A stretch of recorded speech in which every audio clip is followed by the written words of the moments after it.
Bob Hayward एक highway पहरेदार officer है सॉल्ट लेक सिटी के। अपनी कार में बैठे हैं होगन स्ट्रीट पर अपने घर के सामने। वो अपनी शिफ्ट खत्म कर रहे हैं, तभी एक 10 वोक्सवैगन बीटल वहां से गुजरती है जिसके लाइट्स बंद है। हेवर्ड अपने इलाके को जानते हैं और उन्हें एहसास होता है कि ये कार यहाँ की नहीं लगती।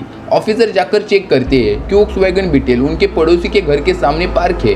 घर के मालिक घर पर नहीं है, सिर्फ उनकी 17 और 19 साल की बेटियां घर पर अकेली है। वो अपनी लाइट्स ऑन करते हैं ताकि नंबर प्लेट देख सके। इससे ड्राइवर घबरा जाता है और तेजी से भागना शुरू कर देता है। हेवर्ड उसका पीछा करते हैं। ड्राइवर एक के बाद एक 2 स्टॉप साइन तोड़ता है। हेवर्ड का कोई इरादा नहीं था उसे भगा देने का। कुछ मिनट बाद बीटल आखिरकार एक वीरान गैस स्टेशन पर रुकती है। एक आदमी अपनी गाड़ी से बाहर आता है, हाथ ऊपर किए हुए। उसने ब्लू जींस, गले में काला कपड़ा और टेनिस शूज पहने थे। उसके कंधों तक लंबे काले बाल है और वो अजीब सा महक रहा था। हेवर्ड उस पर गन पॉइंट करते हैं। आदमी कहता है कि वो एक भटका हुआ स्टूडेंट है जो कि लोकल ड्राइव-इन पर टावरनिंग इन्फर्नो देखने गया था और घर जाते समय वो रास्ता भटक गया है। लेकिन समस्या ये है कि हेवर्ड को पहले से ही पता था कि उस रात टावरनिंग इन्फर्नो नहीं दिखाया जा रहा था। ऑफिसर आदमी की कार चेक करते हैं और कुछ अजीब देखते हैं। पैसेंजर सीट गायब है, उसकी जगह एक खुला हुआ बैग पड़ा है जिसमें कई अजीब सी चीजें हैं। एक ski mask, crowbar, ice pick, trash का बॉक्स, ग्लव्स, पेंटीहोस, रस्सी और कुछ वायर। और पीछे हेवर्ड को एक जोड़ी हथकड़ी भी मिलती है। ऑफिसर कहते हैं कि मैं तुम्हें आज रात पुलिस से बचने के आरोप में गिरफ्तार कर रहा हूँ मिस्टर, लेकिन मैं वकील से तुम्हारे खिलाफ चोरी के औजार रखने की शिकायत दर्ज करने को कहूंगा।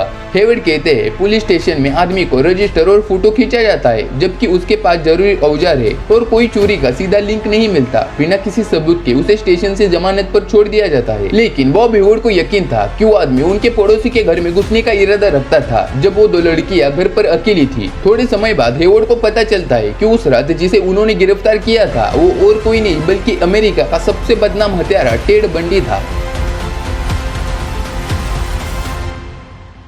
70 और 80 का दशक अमेरिका में सीरियल किलर्स का दौर माना जाता था। रॉबर्ट बंडी का जन्म 24 नवंबर 1946 को हुआ था। वो एक स्मार्ट लड़का है जो कि मिडिल क्लास परिवार में बड़ा होता है। टेड कम उम्र से ही, जैसे कि 3 साल की उम्र में ही वो अजीब चीजें करता था। जैसे जब उसकी चाची सो रही होती थी तो रसोई के चाकू उसके चारों ओर रख देता था। तैरते समय वो कई बार दूसरों को डुबाने की कोशिश करता था। कुछ वर्षों तक वह और उसकी माँ उसके दादा दादी के साथ रहते थे। टेड बुद्धिमान है और बहुत ही शर्मीला भी है। वो अपनी उम्र के अन्य बच्चों के साथ फिट नहीं बैठता था। कॉलेज के पहले वर्ष में टेड असुरक्षित महसूस करता था और उसकी लगभग कोई भी सामाजिक जिंदगी नहीं थी। उसके लिए एक पॉजिटिव याद वही है जब वो 1968 में एक 10 वोक्सवैगन खरीदता है। यह उसे आजाद और स्वाधीनता का एहसास देता है। समय के साथ टेड बंडी एक परफेक्ट मास्क बनाता है। वो साइकोलॉजी में ग्रेजुएट करता है जो अक्सर स्कूल में तंग किया जाता है। लड़की उनसे डेटिंग शुरू करता है और लॉ स्कूल में दाखिला लेता है, लेकिन कानून में उसकी कोई दिलचस्पी नहीं है। किशोर अवस्था में बंटी का चोरी का एक लंबा इतिहास था। जब वो 18 साल का होता है तब वो ये रिकॉर्ड मिटा दिया जाता है,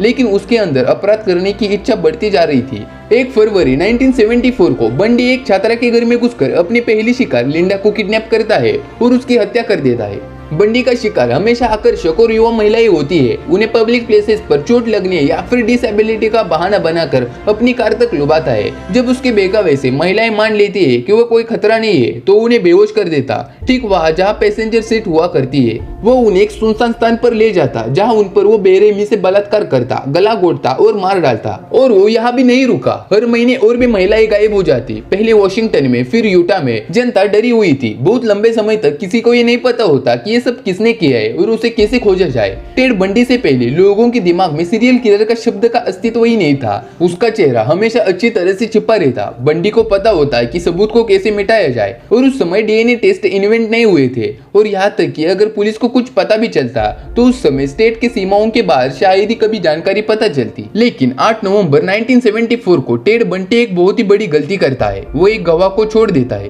कैरल डोनन 18 साल की है। वो अपनी 1974 की मरून कैमरो कार को एक मॉल में पार्किंग लॉट में चला रही है। वो एक लाइट के नीचे अपनी कार को पार्क करती है और बिल्डिंग में चली जाती है। कैरल किताबें ढूंढ रही है। वॉन बुक स्टोर के बाहर खड़ी होती है। जब एक आदमी उसके पास आता है तो वो खुद को पुलिस डिपार्टमेंट के ऑफिसर रोजलेट के रूप में इंट्रोडक्शन देता है। वो कहता है कि कोई आपकी कार में घुसने की कोशिश कर रहा था और फिर महिला से पूछता है कि क्या उन्हें देखना चाहिए कि कुछ गायब हुआ है या नहीं। वो मान जाती है और दोनों वापस से पार्किंग लॉट में जाते हैं। कैरल अपनी गाड़ी में देखती है, लेकिन सब कुछ वहाँ ही होता है। पुलिस ऑफिसर उसे बताता है कि अगर वो उसके साथ चलती है तो वो शिकायत दर्ज कर सकती है। कैरल को थोड़ी सी शराब की गंध आती है और उसे असहज महसूस होने लगता है, लेकिन ऑफिसर उसे एक बैच दिखाता है और वो उसके साथ चलने के लिए सहमत हो जाती है। वो ऑफिसर के कार की ओर जाते हैं, लेकिन ये पुलिस की कार नहीं है, एक 10 वोक्सवैगन बीटल है। शायद वो अंडर कवर है, कैरल सोचती है। थोड़ी सी घबराहट होती है, लेकिन वो फिर भी कार में बैठ। कुछ मिनट बाद आदमी कार को एक एलिमेंट्री स्कूल के पास रोकता है। वो अचानक कैरल का हाथ पकड़ता है और उसे हथकड़ी लगा देता है। जब वो बंदूक निकालता है तो कैरल चिल्लाने लगती है। कैरल डरी हुई है। लकीली उसे एहसास होता है कि उसकी हथकड़ी कहीं भी लगी नहीं है, इसलिए वो दरवाजा पकड़ती है और जल्दी से कार से कूद जाती है। आदमी उसका पीछा करता है और एक क्रोबार निकालता है। वो महिला को एक बार 2 बार मारता है, लेकिन कैरल अपने हाथ ऊपर करके खुद का बचाव करती है, अपनी जान से लड़ती है। और एक कार आ रही है। कैरल किसी तरह से बच निकलती है, भागती है और दूसरी कार में कूद जाती है। वो सीधे पुलिस के पास जाती है और उस आदमी की रिपोर्ट करती है जिसने खुद को ऑफिसर रोजलैंड बताया था। वो उसकी 10 वोक्सवैगन बीटल की भी जानकारी दे देती है। सॉल्ट लेक सिटी के जासूस तुरंत उस कार को पहचान लेते हैं। 1 साल पहले सिएटल में एक महिला ने अपने बॉयफ्रेंड के संदिग्ध व्यवहार की रिपोर्ट की थी। उसने अपहरण की गवाह के चित्र को देखा जो बिल्कुल उसके जैसा दिखता था। उस महिला के बॉयफ्रेंड के पास भी एक 10 वोक्सवैगन बीटल थी। 10 महिलाएं गायब हो चुकी है। जासूस कड़ियां जोड़ने में लगते हैं और कैरल को पुलिस लाइनअप के लिए बुलाते हैं। कुल 8 सस्पेक्ट लाइन में खड़े हैं, जिनमें वो आदमी भी शामिल है जिसे बॉब ने कुछ हफ्ते पहले ही गिरफ्तार किया था। जब कैरल उन्हें देखती है तो तुरंत नकली ऑफिसर की पहचान कर लेती है। 1 मार्च 1976 को बंडी को कैरल डोनन के अपहरण के प्रयास के लिए 15 साल की सजा सुनाई जाती है। जांच पड़ताल और जोरों शोरों से शुरू हो जाती है और पुलिस उसे एक और मामले में जोड़ने में सफल हो जाती है, 23 वर्षीय करेन कैमलिन के मामले में। अक्टूबर 1976 में बंडी को फिर से मुकदमे का सामना करने के लिए कोलोराडो भेजा जाता है, इस बार हत्या के लिए। काश उसकी कहानी यहीं पर समाप्त हो जाती, लेकिन बंडी के दूसरे ट्रायल में उसने फैसला किया कि वो अपने आप को कोर्ट में बचाएगा। वो तो एक लॉ स्टूडेंट है और बहुत ही आत्मविश्वासी वाला। जज उसे थोड़ी ज्यादा ही आजादी देते हैं दूसरे कैदियों से। उसे एक टाइपराइटर, एक डेस्क, अनलिमिटेड फोन कॉल्स और कोर्ट हाउस में एक लाइब्रेरी का एक्सेस भी देते हैं और वहाँ वो बिना किसी हथकड़ी के घूम सकता था। बंडी का ट्रायल तेज गति से चल रहा है। एक ब्रेक के दौरान वो लाइब्रेरी जाता है। उसका गार्ड बाहर कॉरिडोर में सिगरेट पी रहा होता है। मौसम अच्छा है, आसमान नीला है और टेढ़ बंटी दूसरे मंजिल से खिड़की से कूद जाता है। गिरने के बाद वो तुरंत भागता है, एक कुंपल को पार कर लेता है और फिर एक गली में दौड़ता है। वहाँ से वो तेजी से नदी की ओर दौड़ता है और फिर सीधे पहाड़ की ओर चला जाता है। बंडी ने अपने भागने की तैयारी हफ्तों पहले ही की थी। अपने पैरों को मजबूत करने के लिए वो बेड से कूदने की प्रैक्टिस करता था। अपना सटीक भागने का रास्ता उन्होंने बार बार याद किया था। एक महिला कोर्ट हाउस में भागकर गार्ड को सूचित करती है कि उसने एक आदमी को खिड़की से कूदते हुए देखा। गार्ड तुरंत उस बिल्डिंग की जांच करता है, लेकिन उसे समझने में 10 मिनट लगते हैं कि बंटी गायब है। पुलिस रोड ब्लॉक सेटअप करती है, पहाड़ों में कुत्तों को भेजती है और गाँव वालों को उनके दरवाजे बंद करने के लिए कहती है। रेडियो स्टेशन और अखबार जल्दी से भागने की खबर कवर करते हैं। 150 पुलिस वाले भागते हुए किलर को ढूंढने में जुट गए हैं और टेढ़ बंटी वहाँ पहाड़ों में घूमता फिरता है। उसके पास कुछ भी नहीं था, न पैसा, न खाना और न कोई प्लान था, सिर्फ एक हल्की शर्ट और उसका पैंट था। उसने अपने आप को कोर्ट में बचाने के बाद उसके पास एक इलाके का मैप भी था जो ट्रायल में इस्तेमाल हुआ था। एक पूरा दिन वो घासदार पहाड़ों पर चढ़ता रहा और रात को जब वो एस्पन पहाड़ को पार कर लेता है तो अगली सुबह वहाँ बहुत ही ठंड और बारिश होती है, इसलिए वो आगे बढ़ने की जगह वो वापस चला जाता है और एक छोटे से कैबिन को ढूंढ लेता है जहाँ वो रात गुजार सकता है। तीसरे दिन बंडी कैबिन छोड़कर चला जाता है और बेहतर तैयार होकर उसके पास अब थोड़ा सा खाना और गर्म कपड़े है और एक राइफल भी है। इस दिन एफबीआई भी तलाश में शामिल हो जाती है हेलीकॉप्टर के साथ। मैप के बावजूद बंडी भटक जाता है। जब एक बारिश का तूफान आता है तो वो गुमराह हो जाता है और ठंड उसका बाकी का काम करता है।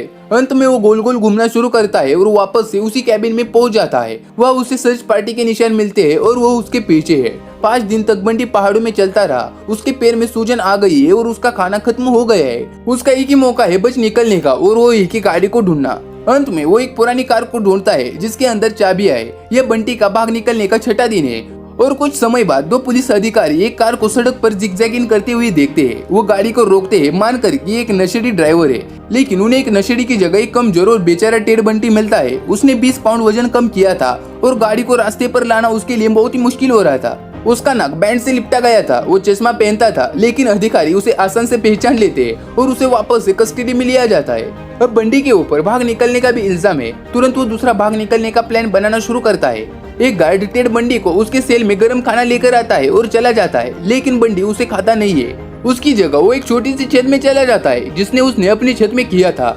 हफ्ते पहले एक कैदी से मिलने पर उसने हिस्सा लिया था और फिर से उस छेद को खोला था। और वहाँ उसे फिट होने के लिए उसे अपना वजन कम करना पड़ा था, इसलिए उसने अपनी खाने की मात्रा कम की थी। बंडी तैयार है और उसने अपने बचाव के लिए $700 इकट्ठा किए थे।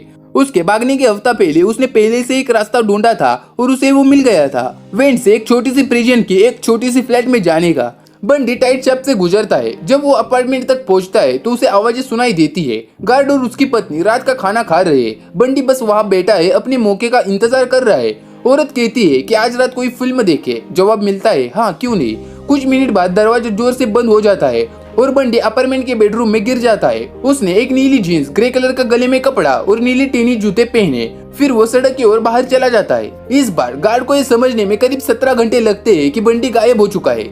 कैंपस पर एक शांत रात है। ज्यादातर पार्टियां समाप्त हो चुकी है और नाइट क्लब्स को बंद होकर करीब 1 घंटे से अधिक समय हो गया है। नीडा नीरी अपने बॉयफ्रेंड के साथ एक डेट से लौटती है। जब वो अपने सोरोनिटी हाउस चाय ओमेगा में प्रवेश करने की कोशिश करती है तो उसे पता चलता है कि दरवाजा खुला है। वो अंदर जाती है और पता चलता है कि लाइट्स अभी भी चालू है। कुछ सेकंड्स के बाद ऊपर से एक शोर आता है, जिसके बाद एक आदमी बैग के साथ नीचे उतरता है। वो अपने हाथ में किसी प्रकार का रॉड लेकर भागता है। फिर वो तेजी से सामने वाला दरवाजा खोलता है और बाहर दौड़ता है। नीडा दूसरे लोगों को जगाती है और जल्दी समझती है कि उनके घर में कोई तो मॉन्स्टर था। उसने 4 युवा महिलाओं पर हमला किया और उसमें से 2 मर गई। आगे के हफ्तों में टेड बंटी कई महिलाओं का अपहरण करने की कोशिश करता है, लेकिन वो हमेशा असफल रहता है जब तक कि वो 12 वर्षीय किम्बरली लीच को नहीं मिलता। 12 वर्षीय किम्बरली लीच लड़की बारिश में बाहर है। वो अपने स्कूल के दूसरे क्लास के लिए बास्केटबॉल कोर्ट पर दौड़ रही है। तब बंटी लड़की को इशारा करता है कि यहाँ आओ, तो वो लड़की आ जाती है। पेंसेकोला से ऑफिसर डेविड ली अपनी कार में बैठा है। तब एक ऑरेंज कलर की वोक्सवैगन बिना लाइट से गुजरती है। ली अपने क्षेत्र को अच्छी तरह से जानता है और समझता है कि ये कार यहाँ की नहीं लगती। वो ड्राइवर का पीछा करता है और लाइसेंस प्लेट की जांच करता है तो उन्हें वो कार चोरी की दिखती है। ली जैसे ही पुलिस लाइट चालू करता है तो वो कार तेजी से भागती है, लेकिन डेविड ली उस व्यक्ति को कोई भागने का मौका नहीं देता। कुछ मिनट बाद गाड़ी आखिरकार रुक जाती है। बंडी को इस समय में अजीब सा डेजा वू महसूस हो जाता है। इस बार बंडी सोचता है कि वो सिर्फ अपने हाथों को उठाकर गाड़ी से नहीं उतरेगा। वो नहीं कहेगा कि वो एक स्टूडेंट है जो फिल्म देखकर घर का रास्ता भटक गया है। इस बार बंडी लड़ाई करने का फैसला करता है। वो गाड़ी से बाहर निकलता है। तब अधिकारी उस पर बंदूक दिखाता है और उसको पकड़ने की कोशिश करता है। तब बंडी उसको चेहरे पर मारता है और पैरों से गिरा देता है। अधिकारी चेतावनी की गोली चलाता है और बंडी भागता है। ली अब टेड के पीछे दौड़ता है और एक और गोली चलाता है और बंडी जमीन पर गिर जाता है, लेकिन बंडी को ये गोली नहीं लगी है। अधिकारी की बंदूक पकड़ने के लिए बंडी की एक चाल है और उसकी ये चाल फेल हो जाती है। अधिकारी बंडी को अपनी पिस्तौल से मारता है और उसे गिरफ्तार कर लेता है। और यहाँ अमेरिका की सबसे बदनाम हत्यारा बंडी का अंत हो चुका था। बंडी का मुकदमा चाय ओमेगा सोरोरिटी हाउस की हत्या के लिए शुरू हुआ। जल्दी उसने 12 वर्षीय किम्बरली लीच के मामले में अदालत में जाने को कहा। बंडी ने अपने आप को डिफेंड करने की कोशिश की और दोनों मामलों में निर्दोष होने का दावा किया। पर 1 महीने के बाद 23 जुलाई को टेड बंटी को मौत की सजा सुनाई गई। उसके फांसी के कुछ दिन पहले बंडी ने कबूल किया कि उसने 36 हत्याएं की है। नए डीएनए सैंपल दिखाते हैं कि बंडी ने शायद 100 से अधिक लोगों की हत्या की थी, जो कि उसने अपनी हत्याओं की शुरुआत करीब 14 साल की उम्र से ही की थी। यह संयुक्त राज्य अमेरिका का पहला था जो राष्ट्रीय टेलीविजन पर दिखाया गया था।